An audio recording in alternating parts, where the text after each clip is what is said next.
Agora sim, estamos ao vivo. Estamos aqui para um debate sobre libertarianismo e liberalismo. Até então, eu, que sou o dono do canal, um dos administradores do projeto em si, e juntamente aqui com o Marco, que é coordenador regional do MBL de Resende, aqui no Rio de Janeiro. Marco, quer se apresentar? Boa noite, né? Meu nome é Marco Antônio Villanova, sou coordenador do Movimento Brasil Livre de Resende. O debate vai ser para a gente apresentar nossos pontos de vista, onde a gente converge, onde a gente diverge, e apresentar para a população um debate sadio, um debate saudável, sem trocar farpas, até porque a gente vive um momento diferente no Brasil, né? Um momento que a gente tem uma ascensão da direita, tanto liberal, conservadora, enfim, e é sadio esse debate. Forte abraço para todos aí. Isso aí. O nome debate às vezes traz aquela imagem de que vai ter um duelo aqui, que a gente vai ficar se batendo. Não vai ser assim, não. Eu e o Marco, a gente já se conhece já há um pouquinho de tempo já, então vocês não esperem pancadaria aqui. O debate vai ter 3 temas principais. Primeiro, libertarianismo versus conservadorismo, liberalismo, que é o ponto de vista dele, e acredito que do MBL também. E o segundo tema será segurança e justiça com o Estado versus segurança e justiça sem Estado. E o terceiro tema será a liberação das drogas. E no final a gente vai fazer umas considerações finais.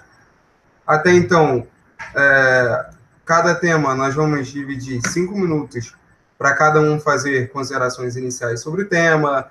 Exemplo, o primeiro tema eu vou explicar o que é o libertarianismo, ele vai explicar a visão mais liberal dele, e a partir daí nós vamos dividir, intercalando, como sempre, em 4 minutos para cada um, para que possa haver réplica, tréplica, algum complemento e por aí vai. Bom, acho que a gente pode começar. Você quer começar, ou Marco? Só fazer um detalhe, se a minha internet cair, provavelmente o vídeo deve acabar, então a gente não tem muita segurança quanto a isso. Não, se cair a gente chama de novo, não tem problema. É só arrumar esse sinal aí certinho. Qualquer coisa, como eu disse, se quiser tirar o vídeo para deixar mais leve depois, mas até então tá tudo tranquilo. Tudo tranquilo. Deixa eu perguntar, o conservadorismo e o libertarianismo vai ter contraponto ou vai ser só apresentação? Vai ter apresentação e depois o contraponto. Aproxima o microfone mais um pouco e deixa pertinho aí, porque tá baixo. Se aproximar aqui? Isso. Vai ter que ficar segurando aí. O áudio tá bom aí? Tá, perfeito. Perfeito. Eu posso começar a fazer umas considerações iniciais sobre libertarianismo? Pode. Sim. Tá, tranquilo. Libertarianismo é uma doutrina filosófica que preza pelos direitos de propriedade. E muita gente pode achar que libertarianismo e anarcocapitalismo são a mesma coisa, e não necessariamente. É possível haver anarcocapitalismo de uma forma que não seja uma doutrina filosófica, enfim. Mas aqui eu vou procurar defender um anarcocapitalismo baseado numa doutrina filosófica libertária. E quando a gente fala de ética libertária, é interessante a gente falar sobre alguns temas, como, por exemplo, a praxeologia, que nada mais é do que o estudo da ação humana, que Mises escreveu no seu livro Ação Humana. No espectro da praxeologia, é basicamente o seguinte: praxeologia explica que os seres humanos eles agem, e agir é o uso de meios para atingir fins. Basicamente é isso. E nós vivemos num mundo de escassez. Recursos são escassos, bens são escassos e necessitam de alocação. A escassez ela causa conflito. O Ranjaman Hopa, que é o autor, talvez principal autor libertário ainda vivo, ele diz que ainda que tudo fosse abundante e infinito disponível no planeta, ainda existiria uma coisa escassa, que é você, o seu corpo. Então, o nosso corpo é considerado um recurso escasso. Recurso porque, de acordo com a axioma da ação humana, a praxeologia, é o meio que nós utilizamos para atingir fins. Conflitos acontecem justamente quando dois indivíduos querem utilizar o mesmo recurso escasso para atingir fins excludentes. Então, a gente tem que lidar com esses conflitos de alguma maneira. E a grande sacada, podemos dizer assim, da ética libertária é com o direito de propriedade. E eu vou tentar aqui explicar um pouco a ética argumentativa hobbesiana, que é a ética que Rangerman Hoppe escreveu em dois principais livros, né? O principal é o Ética e Economia da Propriedade Privada e o outro é uma teoria sobre o socialismo e o capitalismo. E tentar deixar claro como funcionam alguns conceitos. O conceito de autopropriedade é o essencial quando a gente fala de ética argumentativa hobbesiana. Autopropriedade é basicamente o seguinte, olha, você é proprietário do seu próprio corpo. Ao argumentar, por isso é ética argumentativa, ao argumentar, você reconhece que você é proprietário do seu próprio corpo. E seu corpo, como sendo um recurso escasso, você não tem como argumentar contra a autopropriedade, porque ao fazer isso você entra numa contradição performática, ou seja, uma contradição prática. Aí já é a base principal da ética libertária. Caso o vídeo fique ruim, eu vou desligar a câmera. Eu expliquei para o Marco que a luz aqui está queimada e estou só com a iluminação da webcam. Enquanto tá bom. Enquanto tá bom? Tranquilo. Seguindo o raciocínio. A ética argumentativa hobbesiana, ela basicamente diz isso. E aí, você possuindo a autopropriedade, ou melhor, tendo propriedade sobre o seu próprio corpo, tudo aquilo que você produz, e aí vem a questão da apropriação original, que Locke escreveu sobre, depois Hermann Hoppe foi descrevendo melhor, tudo aquilo que você produz passa a meio que fazer parte dessa autopropriedade. Então, a ética libertária basicamente é a ética da propriedade, a lei da propriedade privada. E tudo aquilo que provém do libertarianismo é em defesa da propriedade privada. Caso eu avance no tempo, Marco, fica atento aí, por favor. Você está cronometrando? Tô sim. Beleza. Faltam 2 minutos aí. De acordo com a ética libertária, o Estado ele é ilegítimo justamente por isso. Agora a gente consegue fazer uma síntese do que o libertarianismo defende. O Estado ele é uma organização social que sobrevive através da expoliação de propriedade alheia. Por isso, vocês vão escutar por aí libertários falando que imposto é roubo, que imposto nada mais é do que tomar propriedade alheia sob ameaça de violência. Daí a gente deriva a ilegitimidade do Estado. Eu tentei deixar isso de uma forma bem simples. Ao longo do debate eu vou tentar explicar isso de uma forma melhor. E pode fazer tuas considerações, Marco. Então, o conservadorismo defende... Já começou a cronometrar? Sim, sim. Conservadorismo, a gente olha para o presente respeitando o que deu certo no passado, seja dentro, seja fora do país. Eu, por exemplo, sou um grande fã do liberalismo que houve, né, liberalismo econômico, que houve na Inglaterra nos anos 90, com a Margaret Thatcher. Né? Sou um grande defensor dela, você vai ver várias publicações em que eu elogio ela. Eu coloquei como conservador porque acreditei que a gente ia debater mais no campo dos costumes. E, como tradição, o MPL e eu também somos conservadores no costumes e liberais na economia. Eu concordo até certo ponto, Douglas, quando você diz da defesa da propriedade privada, né? O Estado ele tem que ter o tamanho necessário, do meu ponto de vista.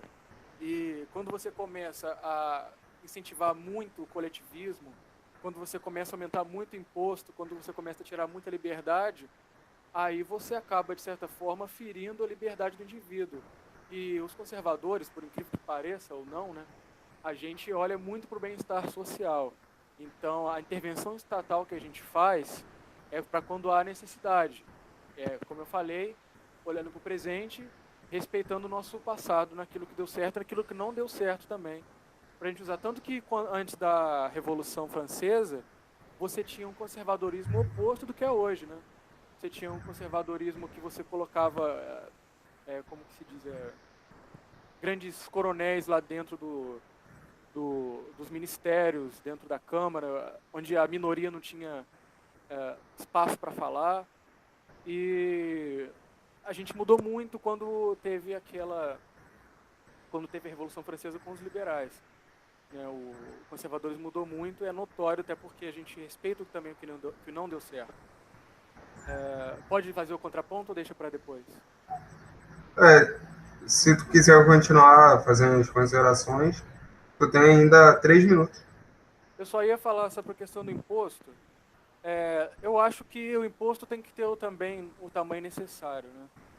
Porque a gente olha para o bem-estar social e olhar muito para o futuro como a gente define como utópico, porque o que a gente tem hoje no nosso Brasil, no nosso país, no mundo, que precisa haver uma intervenção estatal para poder equilibrar alguma coisa. Mas quando você tem imposto de um tamanho muito alto, aí realmente é roubo. E é aí que a gente concorda na diminuição dos impostos, na simplificação do imposto, né? Não faz sentido, por exemplo, você pagar imposto de renda para poder o dinheiro ir para a educação, para a saúde. Pô, vamos simplificar, né? Você vai pagar imposto, um vai direto para a saúde, outro vai direto para a educação, sem ficar dando essas voltas que acaba facilitando a corrupção, né? Pode fazer o primeiro contraponto. Ok. Falou um pouquinho, criticou um pouquinho a questão do coletivismo. Deixa eu só temporizar aqui, certinho. Pronto, agora sim. Falou um pouquinho sobre a questão do coletivismo, que os conservadores prezam pela liberdade individual. O problema é até um problema do próprio título do debate, libertarianismo contra conservadorismo, que parece que são coisas excludentes e não são. O conservadorismo, que no caso o MBL defende, que é defendido na maior parte do globo, é um conservadorismo que preserva o Estado, certo? Preserva instituições como, por exemplo, o Estado. O problema do conservadorismo é que, ao defender o Estado, ele defende um tipo de coletivismo, e aí a gente entra na questão da democracia, por exemplo. A democracia nada mais é do que a supressão de direitos individuais, da liberdade do indivíduo, mediante um coletivo. Como assim? Se 51% votou no Bolsonaro, 49% vão ter que engolir isso, sendo que eles se apropriaram da terra, sendo que eles compraram a sua casa, ou seja, o mercado ele funciona de qualquer forma, apesar do Estado. Então, o Estado ele não é uma instituição que surge como primordial na sociedade. Muito pelo contrário, quando você olha para o histórico das nações, os Estados se instauraram, as nações se desenvolveram porque um grupo de pessoas com maior armamento, com maior força, chegou e se instaurou nessa localidade. Isso não dá legitimidade, e aí é onde eu queria chegar na questão do imposto. Imposto é roubo não pela quantidade. Da mesma forma que se eu roubo R$1.000 da tua carteira, se eu roubar R$1, isso não vai deixar de ser roubo. O problema do imposto está justamente na questão ética e não quantitativa. É isso que libertários defendem. No caso, quando falam que imposto é roubo. Agora, eu quero aproveitar esse tempo para te fazer uma pergunta. Eu queria que tu me explicasse do ponto de vista conservador, liberal, enfim.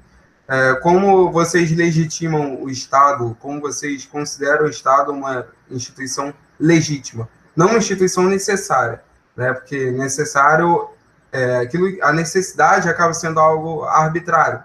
Você pode chegar em alguém que mora numa comunidade do Rio de Janeiro e perguntar, olha, o que você acha do Comando Vermelho? Talvez eles digam, olha, eu acho que é necessário, né? Mediante outras facções, eu acho que é necessário, porque se não acabar o Comando Vermelho, ou melhor, se acabar o Comando Vermelho, vai vir outra facção e vai tomar o lugar aqui e a gente não vai conseguir viver. Então, isso que eles fazem não é legitimar o Comando Vermelho, assim como as pessoas não costumam legitimar o Estado, apenas tentam dar um ar, né, de promoção do bem-estar social, sem tornar essa instituição legítima, como conservadores e liberais legitimam o Estado. Pode ir? Pode. Então, quando você fala a questão do imposto, né? Por que eu acho que imposto não é roubo? Porque a gente vive hoje numa situação em que a gente precisa, por exemplo, pagar a dívida que governos anteriores de esquerda deixaram para a gente precisa manter a segurança, a gente precisa combater a criminalidade. Então, por isso, eu acredito que algum imposto ainda não é roubo. Sobre o Estado, como legitimizo legitimitado. Como eu falei nas considerações iniciais, os conservadores, nós olhamos para o presente.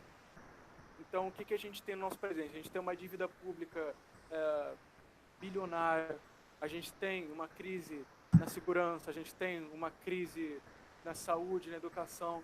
E olhando para o presente, sei lá, 10, 20 anos, não tem como a gente conseguir controlar sem ter alguma intervenção estatal, sem ter que cobrar imposto para, por exemplo, manter o básico, que é a saúde, educação e segurança. A gente precisa, não tem como, por exemplo, o próprio indivíduo ou de uma organização privada combater esses certos tipos de crise.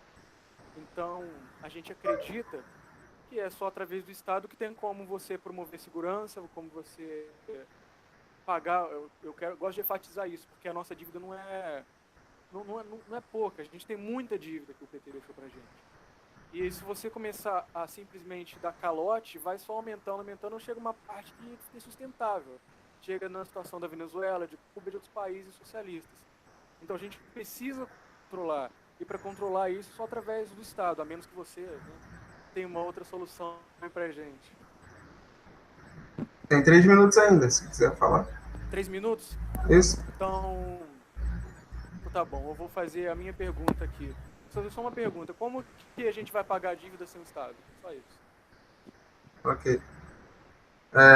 A dívida, ela existe justamente por causa do Estado, né? E aí tá uma ilusão, a gente pode matar essa questão com 2 conceitos econômicos. O primeiro deles é o conceito de incentivos, né? Incentivos, a palavra já é bem sugestiva, o que ela quer dizer. Eu vou tentar ser bem breve. Imagine que você tem 2 tipos de organizações sociais. Uma organização, ela adquire sua receita, ou seja, ela ganha dinheiro mediante coerção. E, independente de a pessoa que está sujeita a essa organização quiser o serviço ou não, ou se ela quiser ou não pagar, ela vai pagar, ou então ela vai presa, ou então ela vai sofrer algum tipo de violência, isso é coerção, né? Agora você imagine outra organização social. Essa organização social, por outra vez, ela precisa de demanda, ou seja, ela precisa de pessoas voluntárias querendo o serviço que ela presta para que ela possa ter receita, para que ela possa ter o seu dinheiro, o seu lucro, enfim. Dentre essas 2 instituições, eu deixo o meu questionamento a você. Dentre essas 2, qual tem mais incentivos para prestar bons serviços, para prestar serviços que realmente satisfaçam a demanda? E meu outro questionamento é, Milton Friedman, isso que é curioso, eu vou usar um liberal da Escola de Chicago. Milton Friedman e o Kim Kataguiri do MBL já falou isso várias vezes e eu concordo com ele nesse ponto. Tá aí, uma concordância. Difícil um ANCAP concordar, hein, com o MBL. Mas, enfim. Milton Friedman, ele dissertou sobre as 4 formas de se gastar o dinheiro. Tá acabando meu tempo, vou ser curto. E uma das 4 formas é você gastar o dinheiro dos outros com os outros. E então você não se preocupa nem com a qualidade e nem com o preço desses gastos. Então, o Estado em si, ele não vai dar certo porque ele não tem incentivos para dar certo. E não vai ser através do Estado que a gente vai sanar os problemas do Estado. beleza, suponhamos que quite a dívida pública, então estamos prontos para um ANCAP, e aí já pode virar ANCAP. Pode começar. Não, pode terminar, você falar sobre a dívida. Sim, a questão da dívida é justamente isso. A dívida ela foi criada por causa do Estado, então vou usar um conservador. Não espere que a solução venha do governo, o governo é o problema. Então, a gente não adianta nós esperarmos que a solução para um problema venha justamente aquele que criou o problema. E esse é um erro que liberais acabam cometendo. E quanto à saúde e educação, que tu até citaste aí, são serviços, né? Então, estão sujeitos às leis do mercado. É interessante depois a gente falar um pouquinho mais sobre isso. Dívida pública existe porque existe o Estado. Então, a intenção é justamente acabar com o Estado, ainda que seja necessário quitar dívida pública através dele. Aí a gente entra em brutalismo versus gradualismo, isso já são vertentes do próprio libertarianismo. Já começou a contar aí? Sim. Então, primeiro você disse aqui que a dívida é culpa do Estado, né? A gente tem uma pequena divergência. Por quê? Eu acredito que a dívida ela é fruto da má administração, certo? A gente tem que exigir leis de transparência. A gente tem a obrigação de ser transparente com a população, que elegeu a maioria no Congresso, que elegeu, por exemplo, que eu defendo, que é a monarquia parlamentarista, que elegeu o primeiro-ministro através do parlamento. E a gente tem a obrigação de ser transparente. Então, quando você não é transparente, aí já está indo contra o meu pensamento. Aí você já está jogando a culpa no meio de tudo, no meio do bolo inteiro do Estado. Eu não acredito que é a culpa do Estado, é a culpa da má administração do engano do PT e outros partidos nos enganaram há muito tempo e a gente tem pagado essa conta, certo? Agora, você também falou sobre, como é que é aqui? Que não existe nenhum incentivo. Eu sou a favor, tanto eu quanto o MBL, eu tenho certeza, posso dizer isso com segurança, que o MBL não é contra o livre mercado, o MBL é favorável ao livre mercado. O MBL é a favor de leis de incentivos e leis de isenção. Vou citar agora, por exemplo, a minha cidade de Resende. A gente teve, alguns anos atrás, pouco tempo, 5, 10 anos no máximo, quando começaram a ter as leis de isenção fiscal para as indústrias. Eu não sei se você está por dentro dessa, né? Não, provavelmente não. Resende é muito longe daqui onde eu moro. Então, Resende passou por muitas leis de isenção e de incentivo fiscal. E o que aconteceu? Pelo contrário do que a esquerda falava, que ia diminuir a renda, que a cidade não ia produzir porque não ia ter mais imposto, não aconteceu o contrário. Muitas indústrias começaram a vir para Resende, muitas pessoas começaram a migrar de São Paulo, do Rio de Janeiro, do Nordeste, de várias regiões do país, para poder conseguir emprego numa indústria. E o que aconteceu? Consequentemente, a população aumentou e o comércio também cresceu. Então, o que aconteceu? O Estado começou a produzir através do comércio. Então, começou aí o que a gente defende, a lei de isenção e o incentivo fiscal. A gente agora tem como um excelente exemplo a cidade de Resende, que eu acho que a gente deve levar em âmbito estadual e federal. Então, a gente já tem um exemplo, a gente tem as leis de transparência, que eu acredito que deve ser obrigação do Estado. Eu acredito que deve haver também uma grande reforma estrutural. Não tem como a gente continuar vivendo nas leis que a gente tem hoje, continuar vivendo com as regras que nós temos. Eu, por exemplo, não sou um defensor do presidencialismo, porque, como você falou, não defende a maioria. Eu prefiro uma monarquia parlamentarista. O que seria uma monarquia parlamentarista? Você tem ali o Congresso eleito pelo povo, pela maioria, sem como que fala? Aquele coeficiente eleitoral, não é isso? Sem esse coeficiente eleitoral, pela maioria, os primeiros colocados são eleitos, vão para o Congresso. E você tem a monarquia como um poder moderador. Né? Por acaso, quando tiver algum tipo de crise, talvez tão maior do que essa que a gente teve com a Dilma, com o Collor, uma intervenção do poder moderador, que no caso seria a monarquia, convocando eleições gerais. Então, é isso que eu defendo. A gente tem que reformar muita coisa, sim, no Estado, mas não acho que seja necessário acabar com ele. Fechei comigo, fechei com esse contraponto. Certo. Foi? Sim, Tá. Fazer o contraponto aqui rapidinho, a gente já está terminando esse tópico. Se tu quiser estender, a gente pode estender sem problema. A questão toda é que você ainda não legitimou o Estado. Que a gente está falando de uma instituição, certo? Uma instituição que não só existe, mas ela abrange todo mundo que nasce num determinado território. E todo mundo que nasce nesse determinado território, independente de seu consentimento, acaba estando sujeito a essa instituição. A discussão não é tanto pragmática, não é tanto utilitária, porque o utilitarismo tem um problema. Essa questão do bem-estar social, do bem maior. John Stuart Mill foi o cara que acabou com o liberalismo por causa disso. John Locke ele dizia que o governo legítimo é aquele que tem o consentimento de seus governados. Logo, eu poderia concluir que nenhum governo que existiu no planeta é legítimo, porque todos são governados por ele, pelo governante. Porém, nem todos votaram e legitimaram esse governante. Então, John Locke ele era quase um libertário na época. Vamos forçar um pouquinho a barra. Mas John Stuart Mill acabou estragando o liberalismo, por assim dizer, com a questão do utilitarismo. Porque o que ele diz é basicamente o seguinte, olha, o importante é nós termos o bem-estar social. Não existe um certo e errado bem definido. O que existe é o bem-estar maior, o bem maior. Maximizar o bem.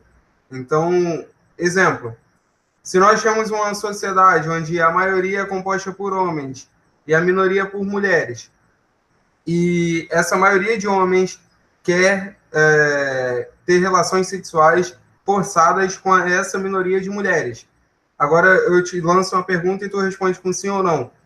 É ético, é certo ou é errado essa maioria de homens ter relação sexual forçada com essa minoria de mulheres? errado. Errado, certo? Bom, do ponto de vista utilitarista, não seria tão errado assim, porque o bem maior foi promovido. Esse é o problema desse tipo de raciocínio.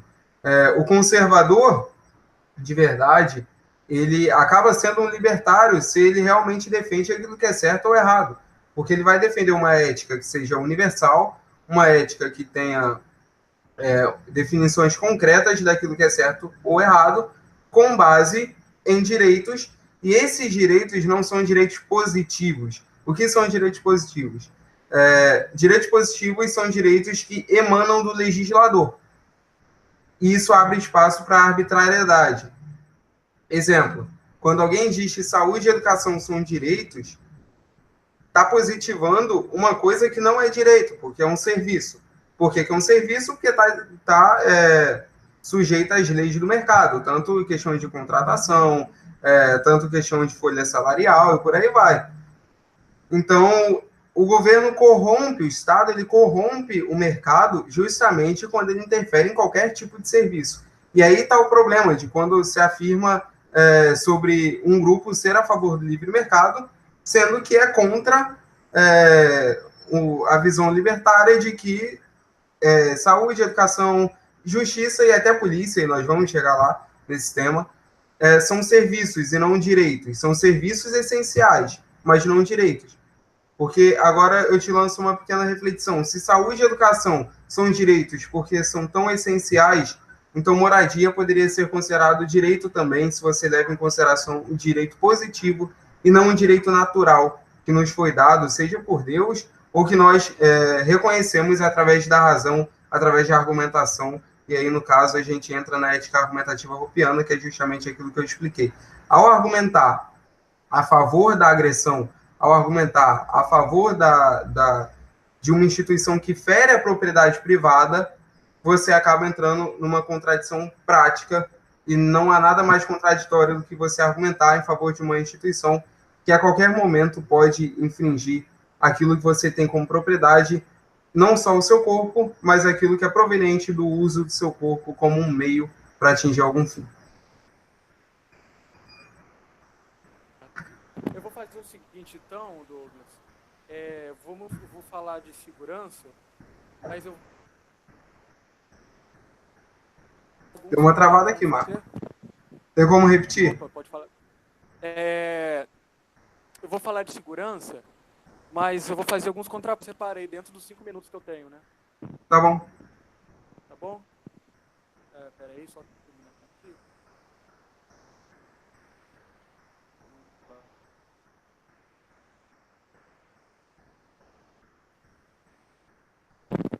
Vamos lá, você começou.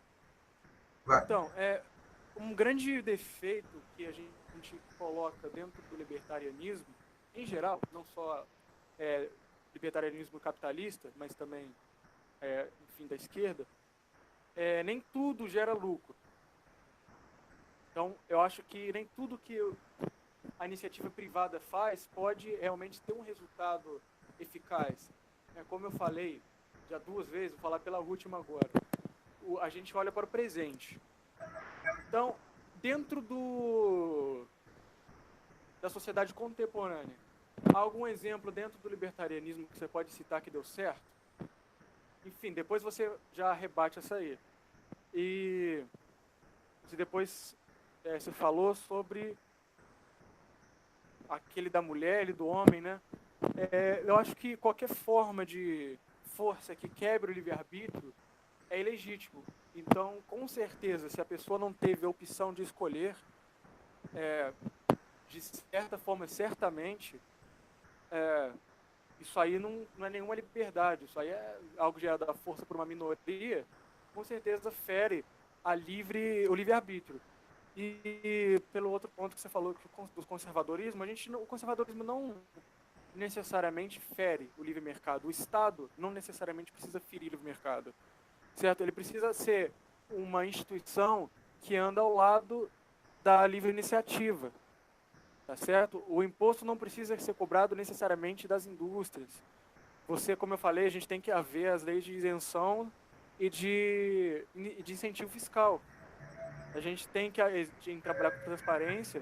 E se você conseguir fazer essa reforma estrutural, não necessariamente o Estado fere o livre mercado. Agora vamos falar sobre segurança, né? Um outro grande ponto polêmico também.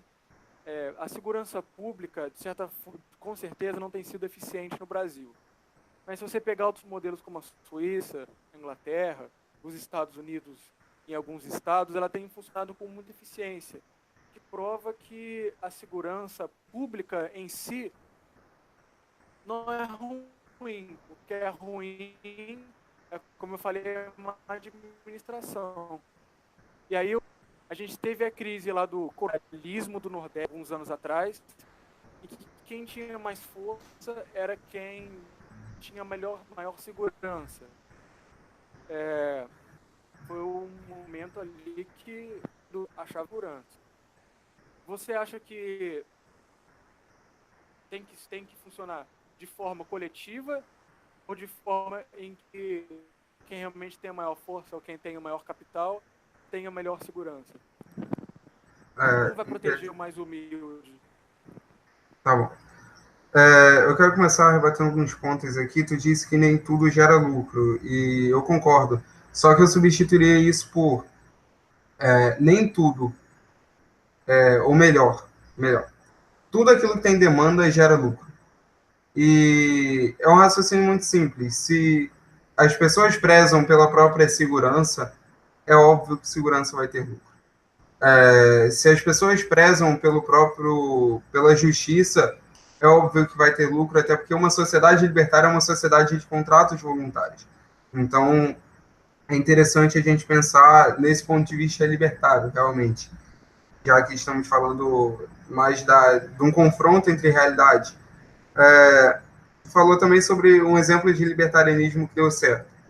Seria um anacronismo se eu dissesse que exemplos passados foram exemplos de libertarianismo ou de anarcocapitalismo, até porque libertarianismo e anarcocapitalismo só foram descritos depois de um tempo, no século XX. Então, eu não tenho como te dizer, não, isso aqui foi libertarianismo. Não tenho como te dizer isso. Mas eu posso apontar, por exemplo, o fato da Irlanda medieval, onde você tinha um sistema de leis que era privado, que era decidido entre as comunidades e funcionava de forma privada. Você tinha um sistema privado de arbitragem, basicamente isso. E é basicamente o que o libertarianismo propõe, é que os serviços sejam justamente ordenados pelas leis do mercado e não pela corrupção monopolística do Estado, né? Tu falou também que o conservadorismo defende a liberdade ainda que defenda o Estado, defende o livre-arbítrio. O problema é que a partir do momento que você diz para alguém, olha, agora você vai ter que pagar, agora você vai ter que pagar uma certa quantia da tua renda para essa instituição, você está ferindo a liberdade dela sim, porque aquela grana que a pessoa recebeu é uma grana proveniente de um contrato voluntário firmado, no caso de serviço, ou da própria produção dele, caso seja alguém autônomo. Independente disso, ele foi quem produziu, e agora você está dizendo que ele é obrigado a dar essa grana para alguém, em vez de poder gastar, por exemplo, com um hospital privado, um sistema de seguros privado. A gente vai chegar lá. Quanto à questão da segurança, eu estava lendo um livro hoje e eu separei uma frase que eu achei muito interessante, de um cara chamado Hugo Foscolo, e ele diz o seguinte: os governos impõem justiça, mas poderiam impô-la se não tivessem primeiro a violado para fundar seu reino. Ou seja, como uma instituição que fere a propriedade privada no seu próprio modus operandi, o modus operandi de tirar uma certa quantia de alguém mediante violência, ameaça de violência, como uma instituição assim tem legitimidade para controlar a justiça, sendo que ela já feriu a ética, já feriu o direito de propriedade das pessoas antes disso. E quanto à questão de segurança, para ser mais específico, eu não sei se tu já viu algum condomínio assim grande, por exemplo, que a gente tem na Barra da Tijuca. Eu já fui dentro de um condomínio enorme na Barra da Tijuca e, cara, eu fiquei impressionado com a organização. É basicamente quase que um bairro privado e tem uma empresa de segurança privada que faz a segurança dessa localidade. É basicamente isso que o libertarianismo propõe para a segurança, né? As pessoas têm demanda por segurança e essa segurança serve justamente para assegurar aquilo que elas têm de propriedade. E aí, com base em contratos, por exemplo, com um bairro privado, e, por exemplo, vamos supor que eu tenho meu bairro privado, como eu tenho incentivos, já que eu estou sujeito à lei do mercado e não a um monopólio, como eu tenho incentivos para lucrar, para oferecer bons serviços para que eu possa lucrar, obviamente eu vou buscar a melhor empresa de segurança possível. Porque se amanhã ou depois essa empresa não oferecer o serviço de qualidade, essas pessoas vão começar a sair do meu bairro privado e rescindir contrato, ou esperar o término do contrato, dependendo das cláusulas, e por aí vai. A questão está, uma sociedade libertária é uma sociedade de completo voluntarismo primário, por exemplo, através de contratos, enquanto uma sociedade onde o Estado existe, onde o Estado tem algum poder, é uma sociedade onde as pessoas são forçadas a viver diante daquela realidade, sem antes ter assinado nenhum contrato. E aí as pessoas começam a falar, mas e o contrato social? Esse contrato social eu não assinei, você não assinou, ninguém assinou esse contrato, então é só mais uma tentativa pífia de legitimar uma instituição que é ilegítima no seu próprio modo de operação.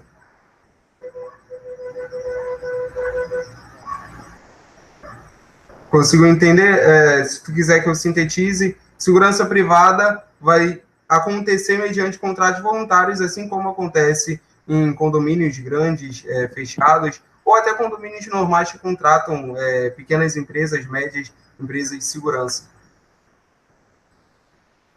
Dentro de segurança, a gente pode citar justiça também, certo? Sim.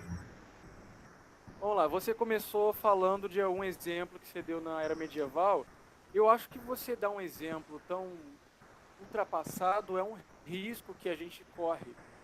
Como eu falei, a gente tem que olhar algo que esteja no passado, mas que seja um passado recente, contemporâneo. Eu acho que não é um risco que todos nós estamos capazes de correr para ver se dá certo. Então, é muito arriscado você querer implantar isso de uma hora para outra depois de muito tempo. Enfim, sobre a questão da segurança. Vamos supor, Douglas, como já acontece hoje, que as empresas, não de segurança hoje, mas as empresas, elas comecem a se juntar para que beneficiem a elas mesmas. Você tem aí no Rio, agora, como Campo Grande, eu tenho uma tia que mora lá, e você vê que a milícia domina ali. Então, se de um dia para a noite eles resolverem que não vão mais defender ninguém, que eles vão fazer que a lei os favoreça, quem vai combater? Outra questão, a da justiça. Mesma coisa das empresas. Se os juízes, os promotores, esses grandes figuras, magistrados da justiça, se elas também se juntarem, como já acontece com as empresas, se elas começarem a se juntar para que a lei os favoreça, e esses donos da lei, você tem muitos juízes também, por exemplo, que se sentem os donos da lei, que fazem uma série de crimes e não são punidos, porque na hora de dar canetada ali para poder prender um cara desse é muito complicado. Quem iria prender esses camaradas que se juntaram para poder fazer que a lei os favoreça? E como outra coisa também, você falou também bastante do contrato social, de condomínios fechados, mas esses condomínios, eles são propriedades de pessoas que têm uma classe média alta. Então, as pessoas que têm uma classe média para baixo, como que elas iam fazer para poder contratar um serviço de segurança? Elas iam ter que abrir mão de outro serviço necessário? Aí ia faltar dinheiro, por exemplo, para poder pagar o seu plano de saúde ou a escola para o seu filho? Como é que ia funcionar? Ou não existe gente pobre no libertarianismo? Pode ir. Tá. Primeiro ponto é a questão da segurança. Mas e se empresas se juntassem e acontecesse como as milícias? Ok. A ética libertária, ela justamente prevê que a propriedade não seja agredida. Isso não só pelo Estado, mas qualquer pessoa. Então, qualquer instituição, qualquer grupo de pessoas que faça isso em uma sociedade libertária estará sujeita a punições. Se for uma empresa que do nada decidiu se juntar com outra e instaurar isso, ok. A gente está falando de um contexto onde as pessoas, os civis, têm armas. Aí a gente concorda, a gente é a favor do armamento civil, tranquilo. A gente está falando de um contexto onde existem contratos voluntários, ou seja, o cara vai lá e voluntariamente ele assina o contrato com determinada empresa de segurança, com determinada empresa de arbitragem, de justiça, ou isso serve para qualquer empresa, qualquer prestadora de serviços. Se existe um contrato, existem cláusulas. Se alguém fere essa cláusula, uma multa ou alguma penalidade deve ser colocada diante dessa pessoa, porque ela feriu justamente a propriedade quando feriu contratos. Então, quanto a essa questão, é querer misturar a realidade, já que a gente tem uma realidade de extrema corrupção no sistema judiciário, um sistema judiciário que é monopolizado pelo governo, a gente nem tem aquele sistema mais misturado com instituições privadas que a gente tem em países de primeiro mundo, onde você consegue alguns tribunais, entre aspas, privados, que estão sujeitos ao governo ainda, mas pelo menos são privados, funcionam melhor do que tribunais como os nossos aqui do Brasil. E há essa mistura de realidade até quando fala, por exemplo, não, mas e a pessoa que é pobre, de classe baixa, esses condomínios são de gente de classe média alta e tal, como essas pessoas vão sobreviver, como essas pessoas vão ter segurança? Não é que no anarcapitalismo não vai existir pobreza. Esse é o problema, às vezes, que as pessoas têm, que não compreendem que pobreza é um estado natural. Você não tem que se perguntar, não, como as pessoas são pobres. Não, porque isso é um estado natural delas. Você nasceu pobre. Né? Ainda que você nasça, sei lá, filho do Lula, você nasceu pobre, ou filho de qualquer pessoa que tem muita grana, você nasceu pobre porque essa grana não é tua, a grana é do teu responsável. Até que ele morra, enfim, tem a questão da legislação, essa grana ainda é propriedade do teu responsável. Então, pobreza é um estágio natural da humanidade, e agora é que a gente tem que se perguntar como a gente vai criar riqueza, que é o que justamente pressiona a pobreza, diminui a pobreza. E ao longo da história da humanidade, é claro que a riqueza ela foi criada mediante livre associação de indivíduos, livre comércio, livre mercado, mais uma vez. Essa produção de riqueza, ela não ocorre só no cara que produz um carro, mas até na produção de segurança, na produção de justiça, de arbitragem de modo geral. Se você tem uma empresa de arbitragem que ela se mostra corrupta, ela vai morrer no mercado. É isso que acontece. Quando você tem uma empresa que presta maus serviços aos seus concidadãos, aqueles que estão contratando ou têm interesse em contratar seus serviços, elas morrem no mercado.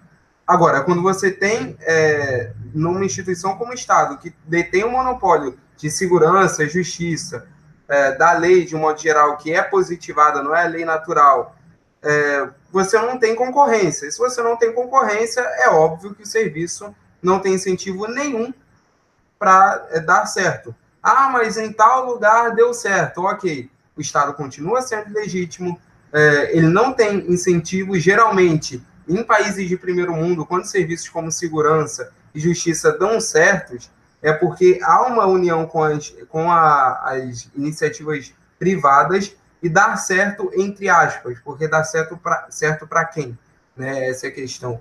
É um serviço que não está sujeito às leis do mercado, e se não está sujeito às leis do mercado, não tem incentivo nenhum para dar certo. Então vamos lá. Só para fechar, se você quiser depois fazer o contraponto que eu vou falar aqui, mas eu vou falar pela última vez sobre segurança.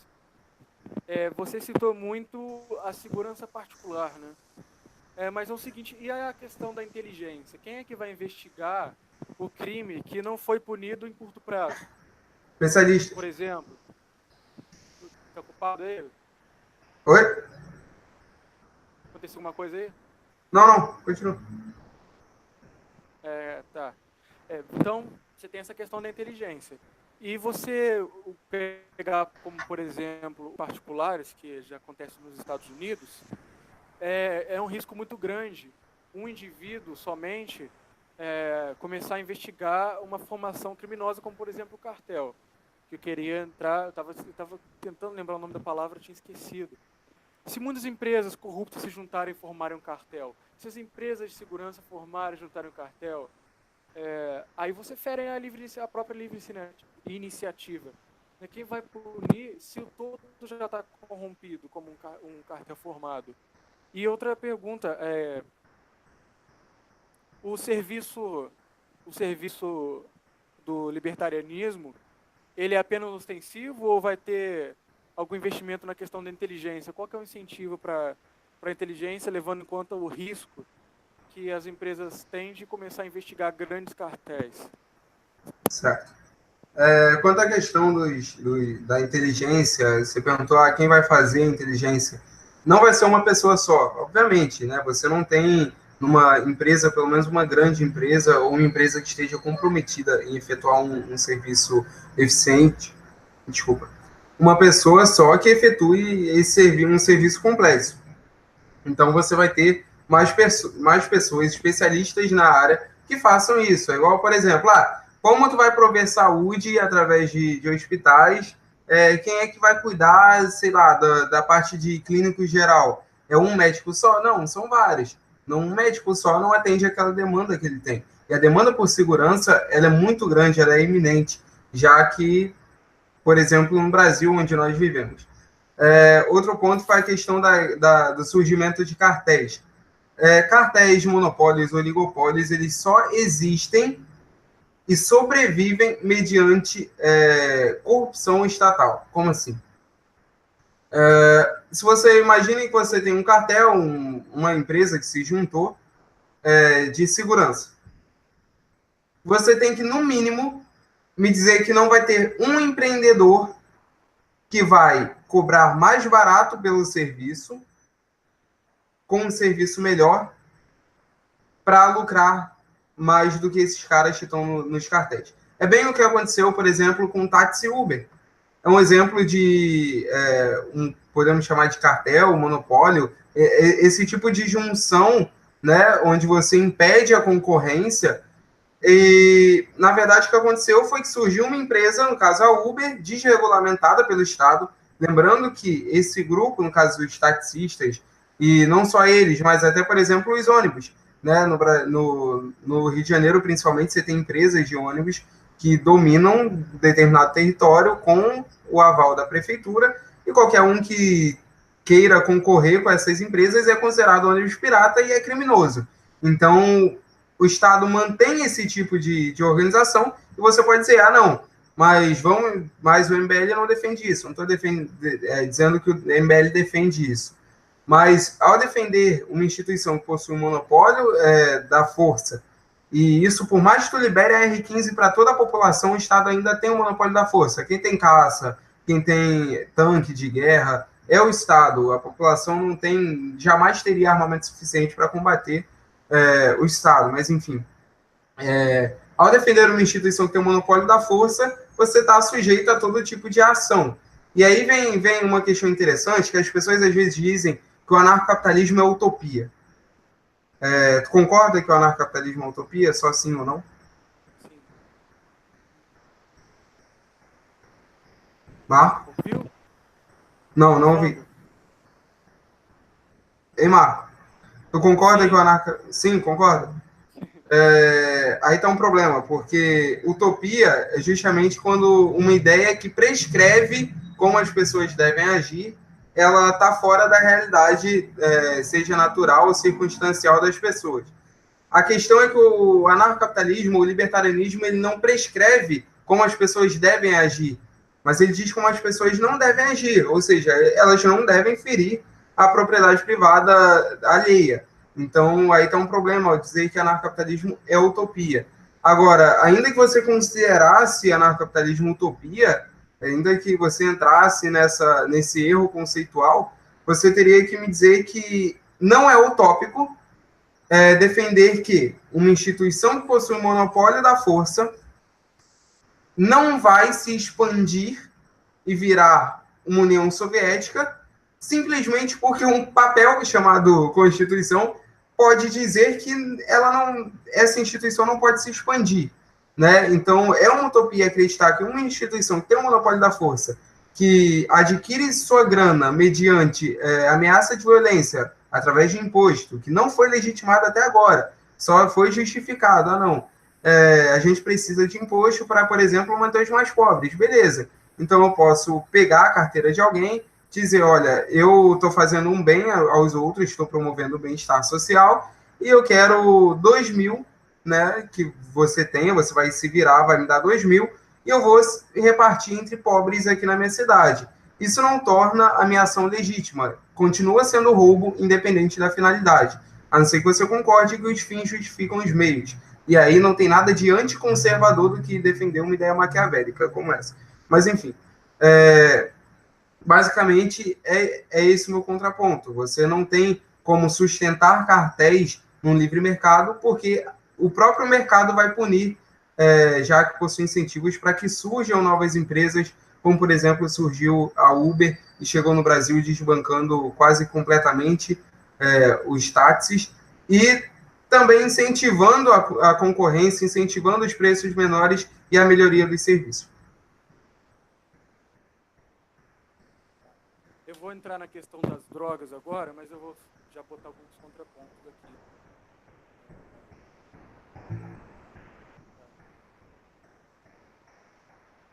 Então, você falou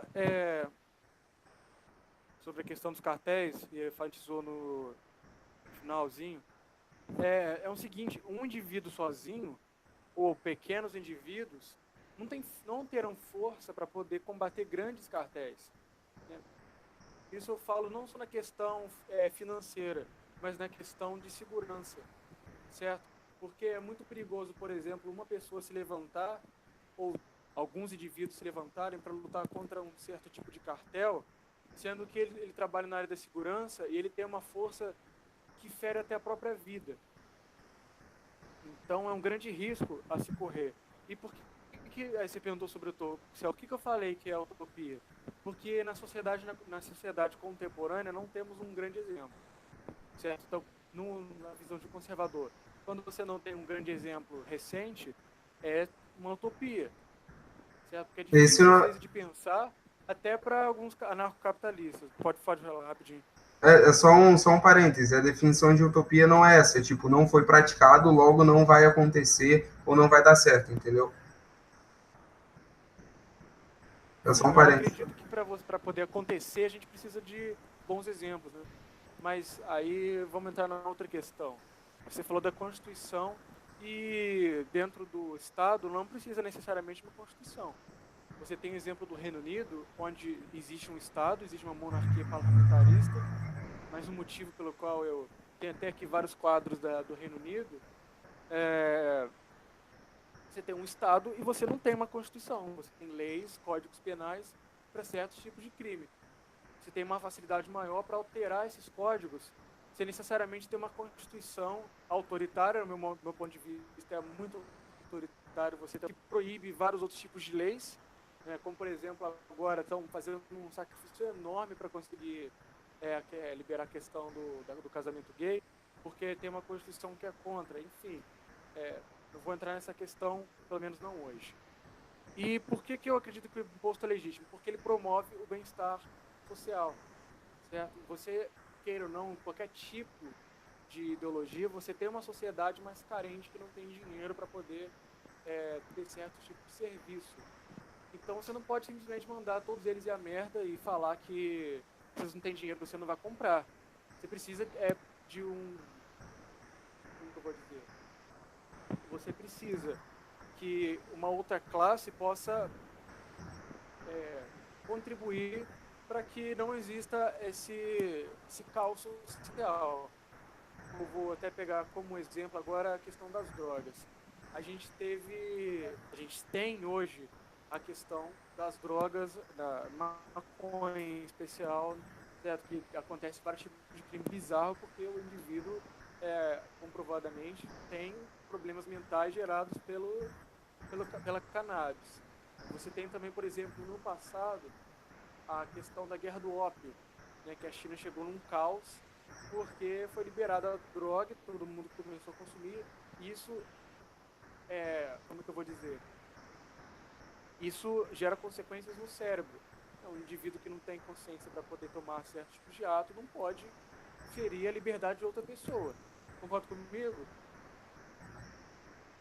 Em Um parte, indivíduo inconsciente, um indivíduo consciente não pode ferir a liberdade de outra pessoa, certo?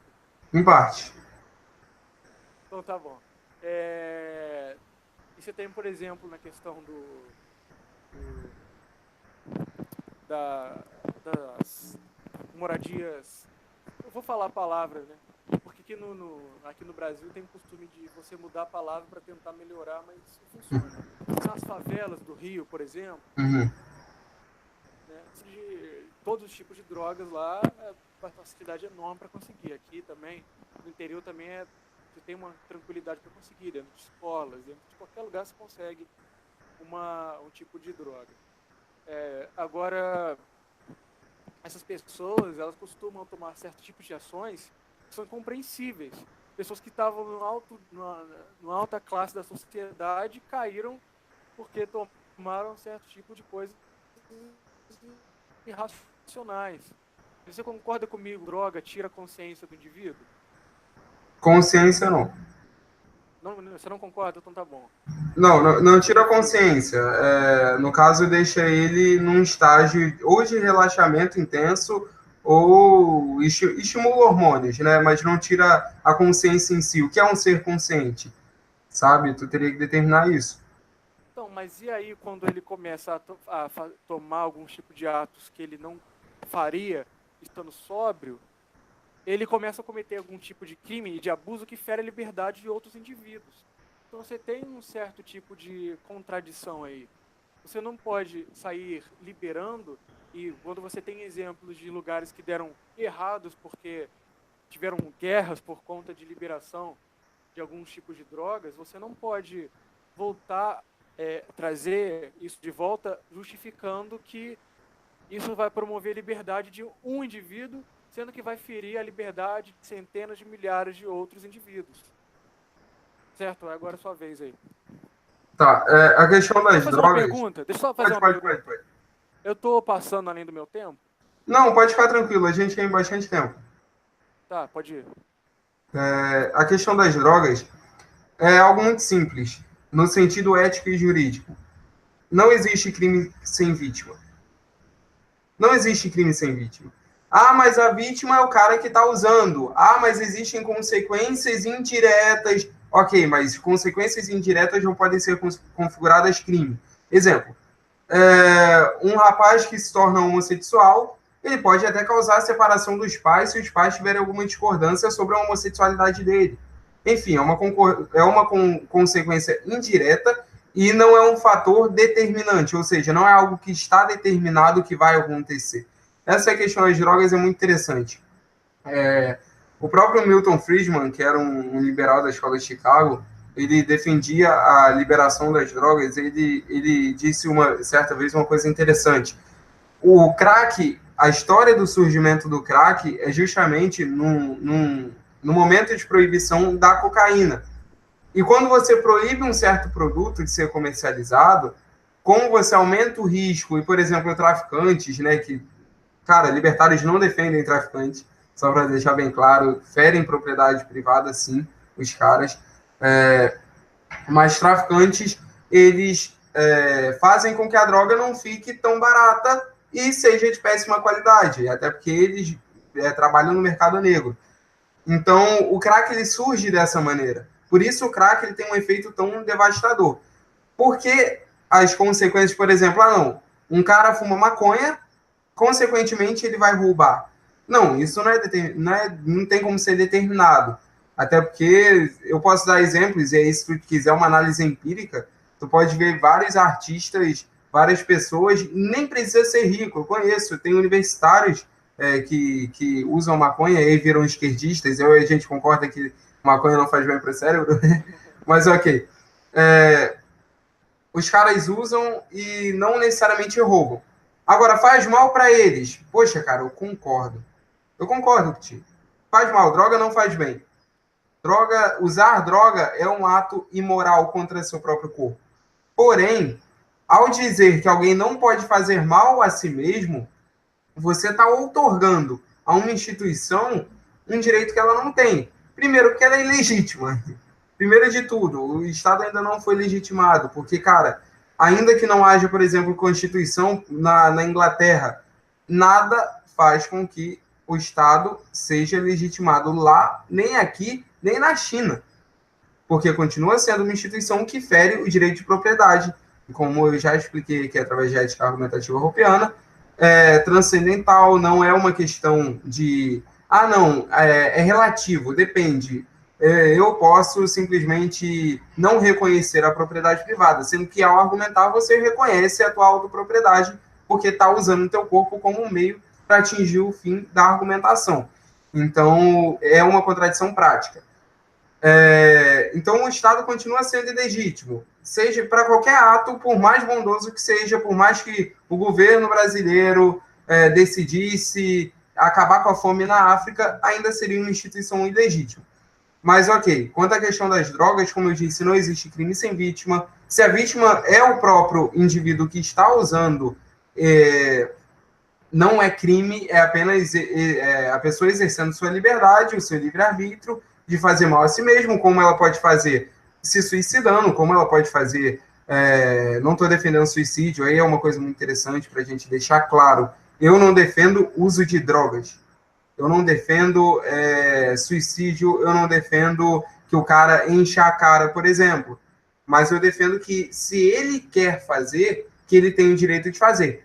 Porém, que ele não agrida a propriedade de ninguém. Ah, mas o cara foi lá, usou cocaína e matou alguém. Ele vai ser tratado como criminoso. Não pelo uso da cocaína, mas pelo fato de ele ter matado alguém. Se você tem num contexto de livre mercado... os incentivos econômicos, mais uma vez, é uma lei do mercado, eu não estou falando que, eu acho que vai ser assim, Não, mas a lei do mercado incentiva empresas a prestarem serviços bons e a preços menores. Então, pessoas mais pobres que quiserem usar droga vão ter acesso, porém terão consequências. Por exemplo, eu não contrataria alguém que é usuário de drogas. Eu não contrataria. A maioria das pessoas não contrataria, porque já tem essa desconfiança. Isso faz com que as pessoas pensem, poxa, eu não vou usar drogas então. Ou, e aí vem, a gente volta naquela questão de ferir a propriedade, ou eu vou usar droga e vou pagar com dinheiro de roubo. E aí ela vai ser tratada como criminosa, e aí menos pessoas têm incentivos a usar drogas. Ao contrário do que acontece com a proibição. Na proibição, a droga é vista como um desafio justamente ao sistema, é vista muitas vezes como uma solução para algum problema, e pior ainda, a droga tem uma qualidade cada vez pior, justamente por ser um serviço do mercado negro aqui no Brasil. Quanto a ter dado certo ou não em alguns países. Nesses países existe Estado, existem impostos sobre a produção e o próprio preço da droga, e, logicamente, pessoas mais pobres não vão ter um acesso tão fácil a esse produto. E aí, como eu disse, para encerrar, não existe crime sem vítima. Você não pode prender alguém ou considerar crime alguém vender um recurso que é escasso, ou seja, está sujeito também a ser propriedade e a ser comercializado. Você não pode simplesmente prender alguém por isso. Traficantes devem ser presos. Não necessariamente pela venda de drogas, mas por matar inocentes, por matar policiais e por aí vai.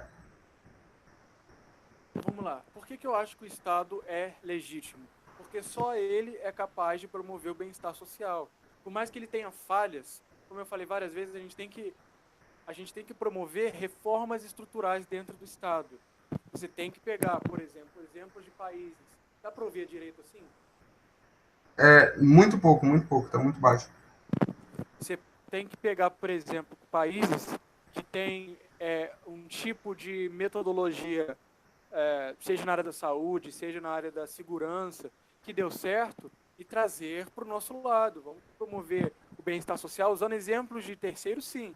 Porque isso, para mim, é legítimo. Você usar exemplos de outras pessoas ou de outros países que deram certo, porque se deu lá, por que não vai dar aqui também? Então, vamos lá.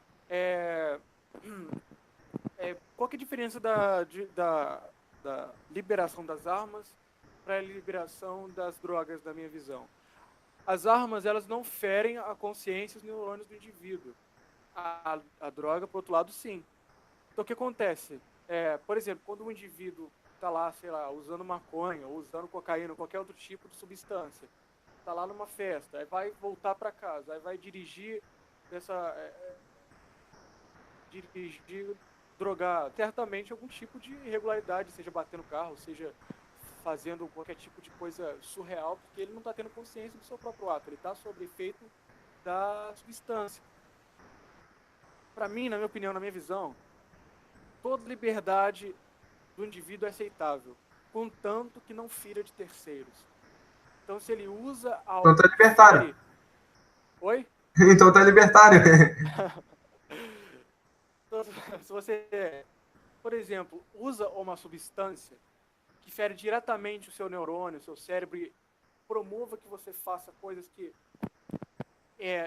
estando sóbrio você não faria, você já está ferindo a terceiro, você já está tirando a liberdade das pessoas que não tiveram a opção de escolher se vai poder ser assaltado ou não, se poder escolher se vai ter a vida ou não.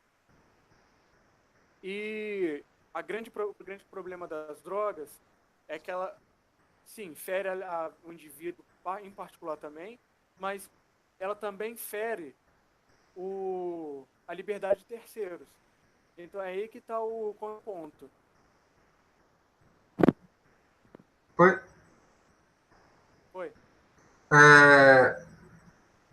As pessoas confundem um pouquinho, só para deixar claro. Libertários não defendem que veio um ancapistão e um belo dia vai ter um maconheiro no teu portão fumando maconha e se você reclamar ele vai falar sai daqui e para de encher o saco. Não, não é assim. Obviamente que em bairros privados, considerando que bairros, cidades, localidades, territórios privados, considerando que a droga, seja ela, pode ser até bebida alcoólica, ou a cafeína, que é uma droga, e traz consequências, sim, à parte neurológica das pessoas. Levando em conta essas consequências, é óbvio que o mercado vai se adequar através da propriedade privada. Bairros privados não vão permitir que um cara dirija alcoolizado dentro do bairro. Por quê? Um morador do bairro pode morrer. Se ele morrer, ele tem uma companhia de seguros que tem ligação com uma empresa de arbitragem que pode processar essa instituição privada, no caso do bairro, por não cumprir parte daquilo do contrato. Então, existem incentivos de sobra para esse tipo de coisa não acontecer numa sociedade libertária. Outro ponto interessante é que ainda não está legitimando. Cara, existem tipos de ética, certo? Existe a ética normativa e existe a ética consequencialista. E o ponto da ética normativa é que ela defende um certo ou errado objetivo universal. São normas que servem para qualquer pessoa, independente da cultura, independente do país onde ela vive, é algo objetivo. Exemplo, assassinar alguém é errado, independente se é aqui ou se é no meio de uma tribo indígena. É errado, porque fere a autopropriedade da pessoa. Então, independente disso, é errado. Então, o ponto é, não há nenhum tipo de crime sem que haja vítima. Não há nenhum tipo de crime sem que haja vítima direta desse ato. Vamos lá, para fechar, bom, se quiser continuar, a gente tem mais um tema só, mas vamos lá. Pode prosseguir. Para fechar a questão das drogas, tá ouvindo? Alô? Tô sim. É porque não tá aparecendo essa imagem aqui. Relaxa. Eu bloqueei rapidinho. Vamos lá. Se você não estiver ouvindo, me avisa. O indivíduo... Alô? Alô? Eu tô ouvindo, relaxa, eu tô ouvindo. Só tô mutado rapidinho. Tá. O indivíduo, sob efeito da substância, ele não liga para as leis. Ele não vai, por mais que ele seja uma pessoa que sóbrio, seja uma pessoa honesta, com o efeito da substância, ele não vai nem ligar para a lei, ele vai simplesmente cagar se existe uma lei ou não contra o crime que ele for cometer, porque ele não vai estar em sã consciência. Então, já fere não só a própria liberdade, como a liberdade de terceiros. Então, é basicamente isso. Ele vai ferir as leis porque, sob efeito, ele não tem sentido, né? Ele obedecer às leis, até porque nem ele vai raciocinar, né? Sim, mas aí, antes de fazer uso, ele raciocina. Mas aí ele cometeu um erro que é irreversível, né? Mas por isso que existe segurança. Não, mas ele vai ter acesso às drogas, que é o que você defende. E tendo acesso às drogas, cometeu o erro. A partir daquele momento, ele já não tem mais consciência dos seus atos. Certo? Não, ele tem. Ele não está sóbrio, ele está sob efeito de substância. Ele não está sóbrio, sim, ele não está sóbrio, mas ele tem consciência, ele é um ser consciente. O que é um ser que não é consciente é justamente um cara que está ou desmaiado ou morto. A diferença é que a consciência está danificada. Ele é consciente, mas ele não está consciente. Ele está sob efeito da droga. Então, tudo que ele vai fazer, a partir daquele momento que ele usou a droga, vai ser contra... Como é que se diz? Vai ser contra aquilo que ele faria estando sobre consciência normal que ele teria. É uma pergunta só, responde sim ou não. Você é a favor de qualquer tipo de liberação das drogas? Qualquer droga para você tem que liberar? Sim. Então, como é que você vai defender, por exemplo, a questão da guerra do ópio na China? Achei que você já ia falar, não, só maconha, mas já vi que você estava caminhando para outro lado. Não, é basicamente o seguinte, se você tem um produto, um recurso escasso, ele está sujeito a ser apropriado. Ou seja, a pessoa pode se apropriar desse recurso e aquilo passa a ser propriedade privada dela. Essa é a apropriação original, que Locke escreveu e tal. A partir do momento que aquilo é propriedade dela, por ser... Oi? Pode falar, eu achei que você ia parar de falar. Não, por ser um recurso escasso, ela se apropriou. A partir do momento que ela se apropriou, ela pode comercializar aquilo, contanto que não agrida ninguém. Se houver agressão, qualquer tipo de agressão, é considerado crime. Medidas de prevenção a isso é conscientização e conscientização não só no sentido de, nossa, não faça isso, não. Mas conscientização no sentido de que, se você fizer, as consequências serão bem ruins mesmo, e aí tua vida pode estar estragada, pode ficar arruinada. Então, é questão de consciência pré-uso da coisa, entende? Então, hoje o que acontece é justamente o contrário. Não há nenhum tipo de punição que seja legítima, pode haver punição mais ilegítima, porque existe um território que é comum, e aí a gente entra na tragédia dos comuns, né, que é um dilema econômico que a gente tem, onde se tudo é de todo mundo, ninguém cuida. O exemplo disso são as avenidas que você vê por aí, esburacadas, público, certo? Se um cara chegar e falar, olha, eu quero fazer churrasco aqui na calçada dessa avenida e tiver obstruindo a passagem, paciência, meu querido, é dele também, ao mesmo tempo que é seu. E aí que está um problema, porque aí a gente tem conflitos, porque tem duas pessoas tentando utilizar um mesmo recurso escasso. Então, a gente vai ter um problema sério. É a mesma coisa.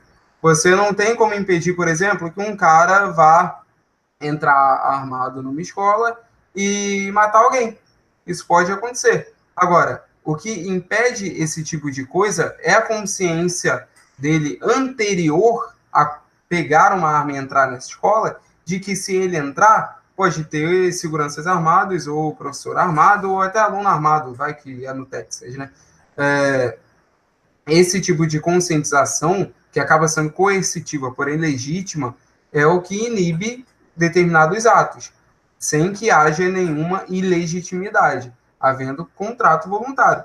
Exemplo é o exemplo que eu dei. Se tu mora num ambiente onde tem determinadas regras, antes de você infringir essas regras, ainda que você infrinja. Não estou dizendo aqui que, nossa, é um mundo perfeito e nunca vai ter problemas, assassinato vai acabar. Não, isso seria que Eric Voegelin chama de imanentização do escatom, né? A gente, pelo menos nós dois aqui, acreditamos que a única perfeição que existe é o céu, certo? O único governo perfeito também é o governo divino, que é legítimo porque ele criou todas as coisas, logo é apropriador originário de tudo. Então isso dá legitimidade a ele, até porque ele é Deus. Enfim. Então, não é um contexto de perfeição, terão problemas. Só que, às vezes, tem que tomar cuidado para não chegar com problemas que não rolaram também, né? Porque, às vezes, a pessoa chega com uma doença, é igual chegar com uma doença para você, olha, uma doença que ninguém nunca viu, pronto, arruma a cura, sabe? Então, quanto à questão da guerra do ópio, houve ferimento de propriedade privada?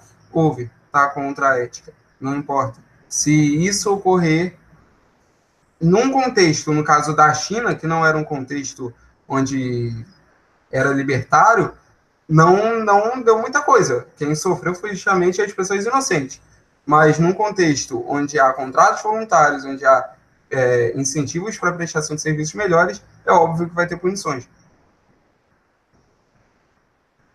Tá.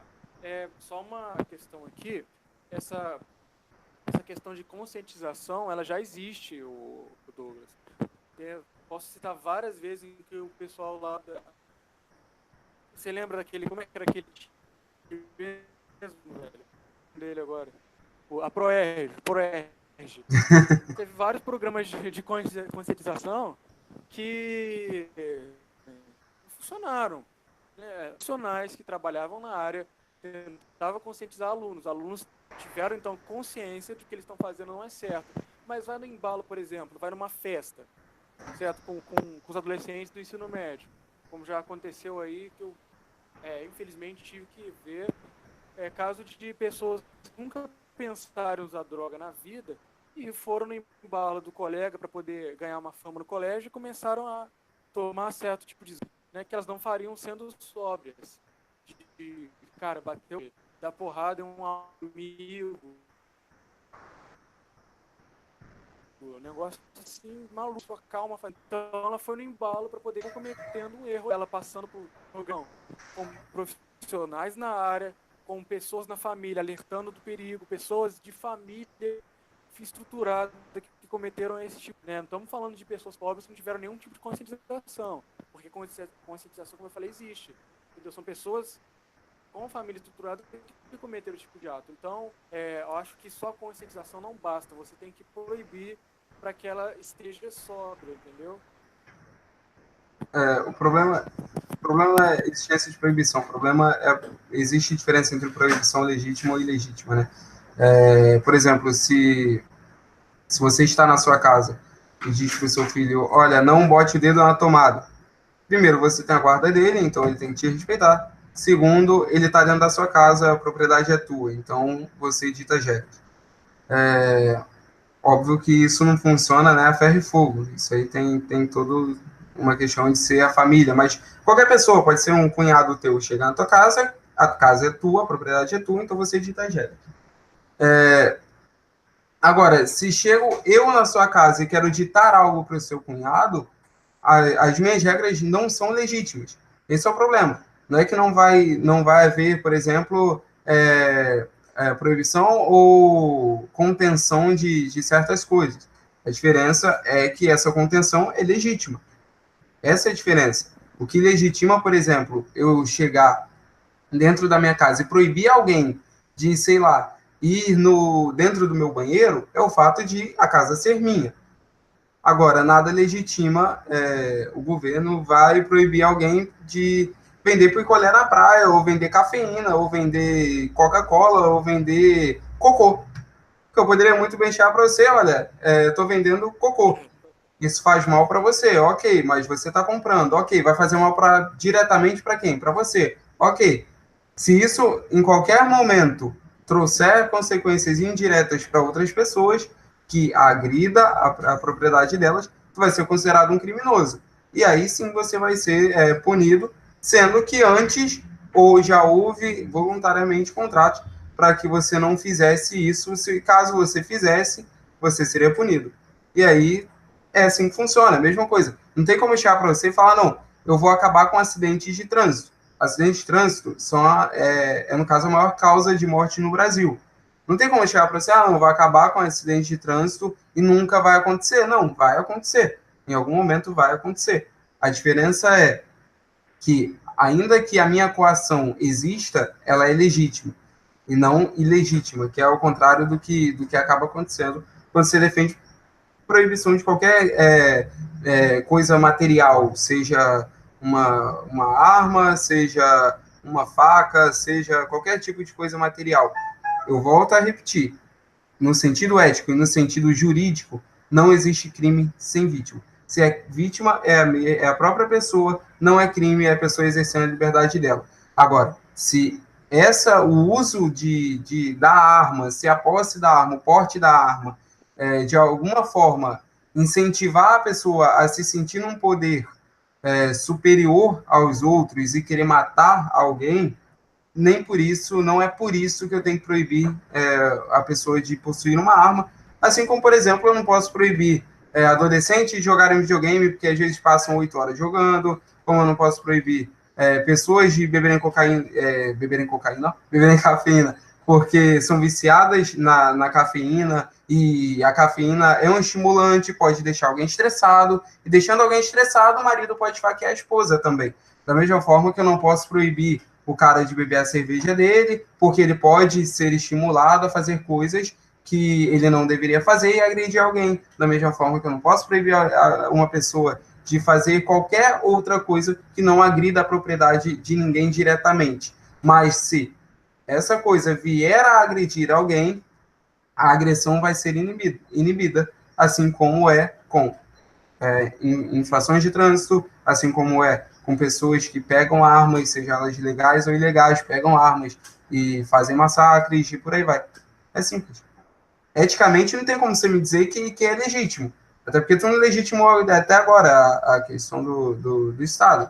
Está me dizendo que uma organização ela é legítima simplesmente porque, teoricamente, ela é responsável por promover um bem-estar. Mas eu volto a dizer, se o bem-estar de uma maioria for que uma minoria seja morta, então quer dizer que é legítimo?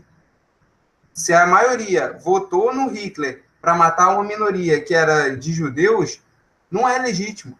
Não é legítimo em momento algum. Nenhum tipo de votação onde você dá poder a uma pessoa, um poder que você não tem, você dá a uma pessoa para exercer sobre outra pessoa, é legítimo. E isso é objetivo. Não tem como você mudar isso. Porque, novamente, se você defende que não haja a propriedade privada, ao fazer isso você entra numa contradição prática, porque está usando a sua autopropriedade, está usando o seu controle sobre o seu corpo, e não só isso, mas você reconhece isso ao argumentar. Vamos lá. Primeiro, todas as leis promovidas pelo Estado devem e têm obrigação de ser leis naturais ou leis de senso comum. Então, o Estado não pode inventar uma lei que ninguém concorda, ou uma lei que há uma grande discordância. Como você falou, existem leis naturais, e, na minha opinião, o Estado pode promover ela, por que não? E o Estado, ele foi formado, então, só na sua opinião, na sua opinião, eu não consegui legitimar. Na minha opinião, para mim é legítimo algo que foi formado pelos indivíduos e que pode promover o bem-estar social. Isso, né? Que a criança vai colocar o dedo na tomada e não respeita. Mas por quê? Porque ela quer chamar atenção. Então, o adolescente que vai numa festa e usa drogas, ele está usando porque ele quer chamar atenção daquele grupo que ele tem uma certa fama. Sobre a questão da bebida alcoólica, ela tem um dano muito menor no cérebro do que as drogas. A droga, ela fere diretamente o terceiro, não indiretamente, como a bebida alcoólica, como a arma ou qualquer outra. Diretamente não. Diretamente, pô. Eu nunca vi ninguém nem com cigarro. E olha lá, o cigarro ele só vai ferir diretamente se alguém estiver do teu lado fumando. Por isso que você tem... por isso que ninguém fuma dentro da tua casa. A casa é tua, você estipula regras. E aí sim, cara, a questão não está em fazer bem ou não. A diferença é que a nossa discordância é a seguinte. Para mim, uma sociedade que está sujeita, é formada por iniciativa privada e está sujeita aos incentivos que o mercado possui para causar bem-estar social, é bem mais eficaz em causar esse bem-estar do que uma sociedade coercitiva que não tem compromisso nenhum com causar o bem-estar social. Esse é o problema. Quando tu defende que o governo em algum momento vai garantir bem-estar social, tu está dependendo da bondade de pessoas. E esse é um problema muito grande, porque as pessoas não são boas por natureza. Ninguém é bom por natureza. Então, as pessoas, por não serem boas por natureza, elas dependem de incentivos para agirem, para tomarem decisões, para fazerem certas coisas. Incentivos não quer dizer que vai determinar, você não tem como determinar a ação de ninguém, não tem como prever a ação de ninguém. Recomendo que vocês leiam a Ação Humana, do Luiz von Mises, que a ação humana não pode ser prevista. O que pode acontecer é você ir pela lógica justamente dos incentivos. Se você tem... Eu vou até contar uma historinha que aconteceu de verdade.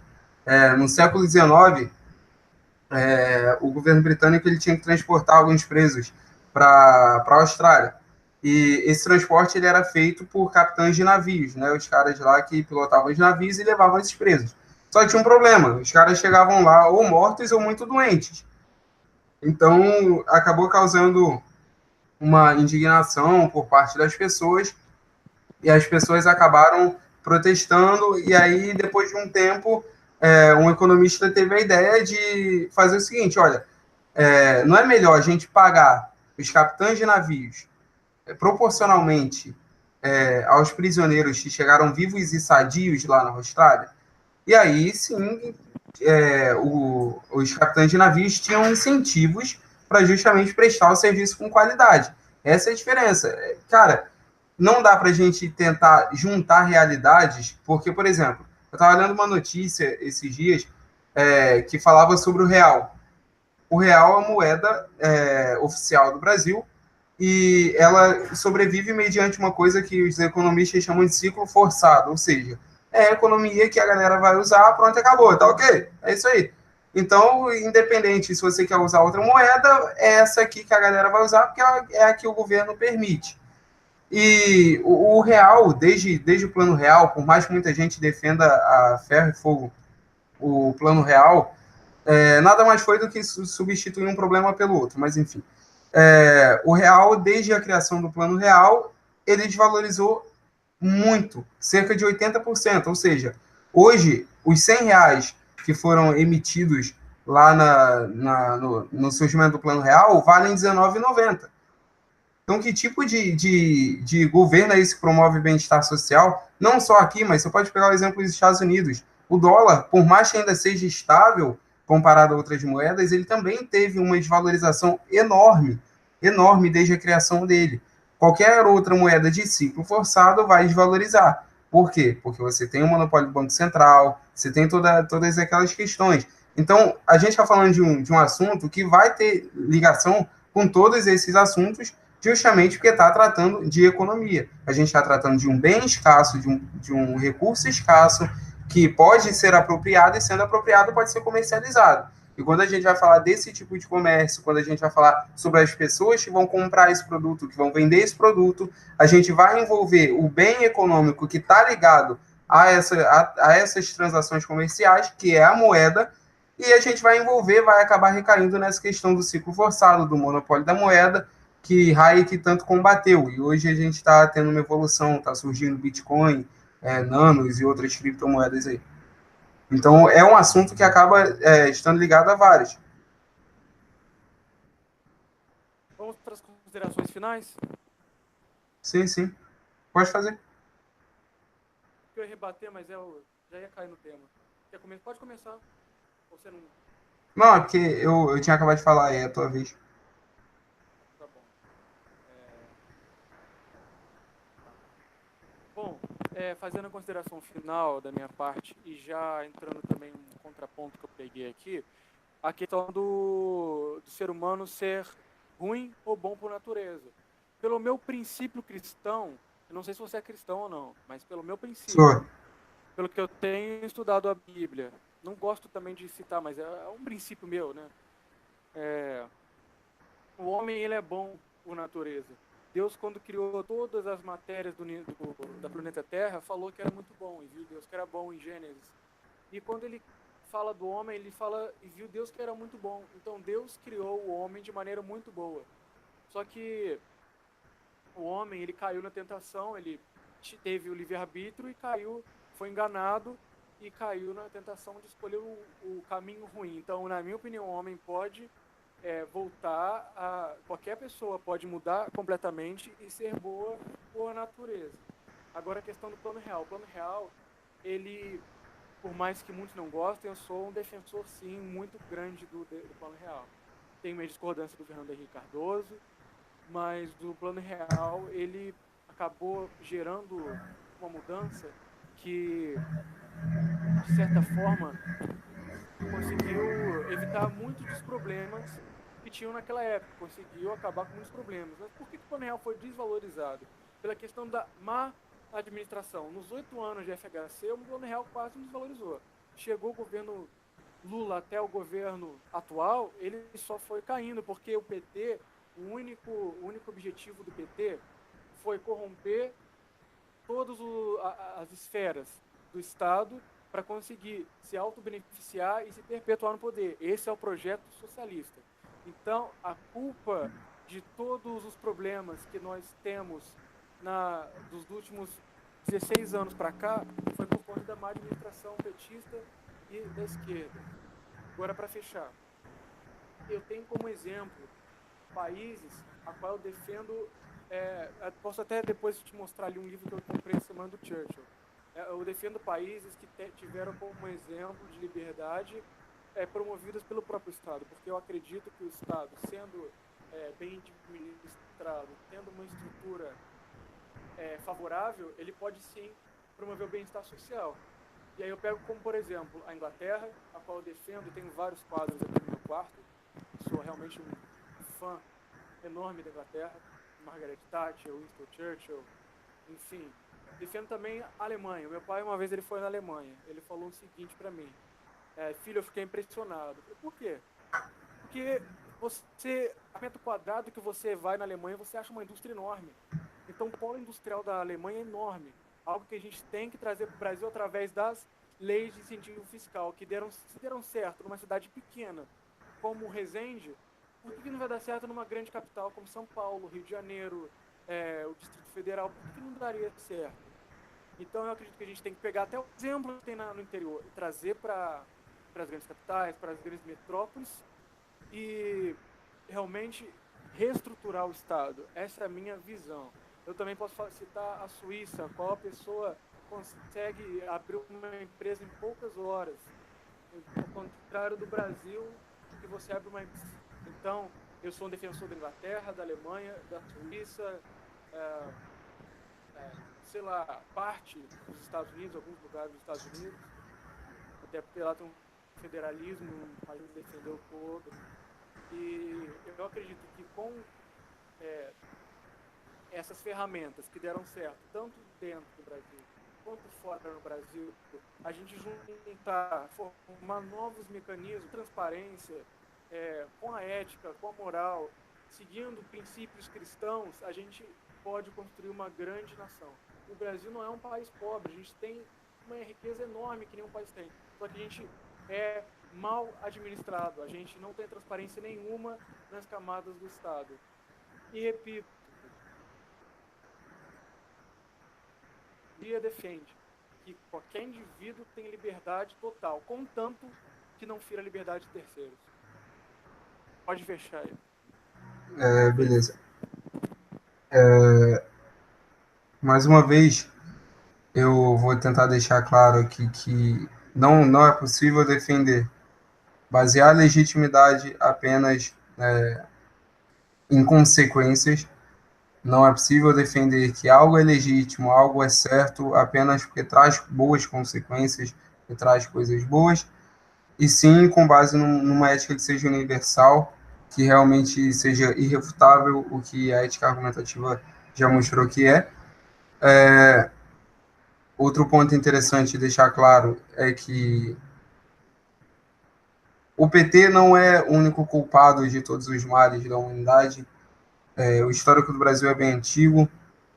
Você tem um histórico desde o regime militar, onde houve o tal do milagre econômico, mas aí posteriormente veio a conta, né, que foi justamente a hiperinflação, e a hiperinflação que se arrastou até a criação do Plano Real, que sim, freou essa hiperinflação, mas ao mesmo tempo não solucionou o problema. Eu acho que a gente está falando de problemas, e se a gente está falando de problemas, a gente tem que atacar a causa dos problemas e não as consequências dos problemas. A hiperinflação foi consequência de um problema que já se arrasta há muito tempo, em governos que têm o monopólio da moeda. Isso eu posso deixar alguma dica de leitura aqui, como, por exemplo, Desestatização do Dinheiro, do Friedrich von Hayek, e outras dicas vocês podem ver posteriormente, talvez, aqui na descrição, enfim. E deixar claro que, independente de uma pessoa ser pobre ou não, independente de uma pessoa ter acesso a serviços ou não, independente de uma pessoa hoje ser desempregado ou não, a gente precisa atacar a causa. A causa de pessoas não terem condições de pagarem, de terem uma moradia melhor, a causa de pessoas não terem empregos bons, não terem bons salários, é justamente o cara pagar 6 meses de impostos, e lembrando que não é só a quantidade, não é uma questão quantitativa, mas é uma questão ética, uma questão objetiva de que você não pode tirar algo de alguém. Aí eu poderia até usar coisas mais complicadas aqui, como, por exemplo, dizer que a frase imposto é roubo, por exemplo, é um juízo analítico. Um juízo analítico é quando o predicado está contido no sujeito. Como assim? O próprio conceito de roubo está contido no conceito de imposto. Logo, você pode concluir que imposto é roubo partindo do pressuposto de que é um juiz analítico. Enfim, tem várias argumentações que eu poderia jogar aqui, eu espero que tenha ficado claro, e vou encerrar dizendo a mesma coisa que você falou. Eu sou a favor da liberdade, de que as pessoas tenham liberdade, contanto que não firam a liberdade de outros, contanto que não agridam a liberdade de outros. A gente concorda nisso. Só que o problema é que quem define o que é liberdade é que é o problema. Para você, quem define, quem determina o que uma pessoa pode fazer ou não é o Estado. Para mim, o que determina isso é justamente uma ética que seja universal e racionalmente defendida. É justamente o que eu defendo, a ética argumentativa rupiana. Eu vou ver se eu deixo na descrição algumas dicas de leitura, alguns artigos, alguns vídeos. Também quero agradecer aqueles que ficaram até o final, 4 apenas, mas não tem problema. Quero agradecer a todos que... Pode falar. Deixa eu só terminar levantando a bandeira branca aqui. Pode falar? Pode. Então, a gente teve alguns momentos altos, alguns momentos quentes do debate, né? Isso é inevitável, mas eu gostaria de fazer um apelo para você que é libertário, para você que é conservador, para você que é liberal, agente do Brasil, que a gente está de reconstrução.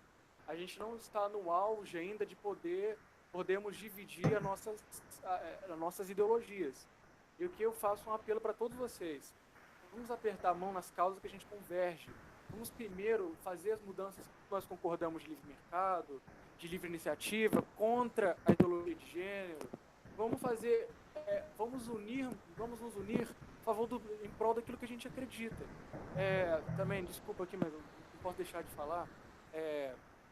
A gente tem um canal, né, eu tenho um canal no YouTube, Marco Antônio Villanova. Se puder se inscrever, a gente ainda não tem nenhum vídeo, essa semana a gente vamos começar a postar.